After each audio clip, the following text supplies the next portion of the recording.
Hello and welcome again to Tending the Soul here at Robbinsdale Parkway United Church of Christ. I'm Reverend T. Michael Rock, one of the pastors here at the church, and it is such a pleasure and gift to be able to share this with you, these moments on Tuesdays, to find a place inside of us that connects us to a deeper reality and truth. We always talk from that place. We call it perennial tradition.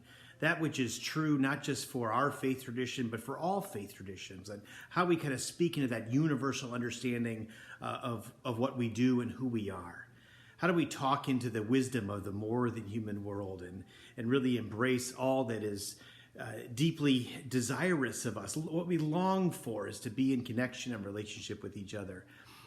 This truth, this amazing moment in this tending the soul is always centered into what people did when they first gathered in faith communities, before there was religion, before there was the rules and doctrines and ministers and priests and all the different things that sometimes separated us from the truth and the reality that we are one. And so today, that's exactly what I'm going to talk about, is this place that was pre-religion, that was before there were, again, rules and buildings and all the things that kept us away from each other. And of course, that's so true now in the midst of a pandemic, right? We are so separate from each other, and we're moving around the world and somewhat isolated and in smaller pods and smaller communities. Well, I want to say to you today that this is exactly how the first people of faith understood each other. It's how the first communities understood the gift and the wisdom of the shaman, to find a way to be together and to connect to each other.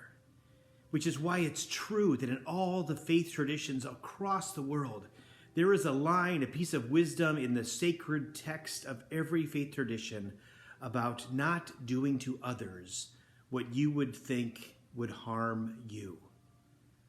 Right? If something is going to hurt you, we can't move that on to harm others. And if we don't harm others, then we can live in this way of honoring and respecting and loving each other. We talk about love all the time, but love is only possible when we enter into the relationship with kindness. Not seeking to hurt or compete or tell someone else that they're not good enough.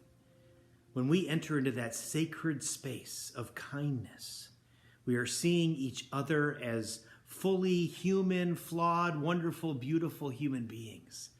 And that is the gift of our soul.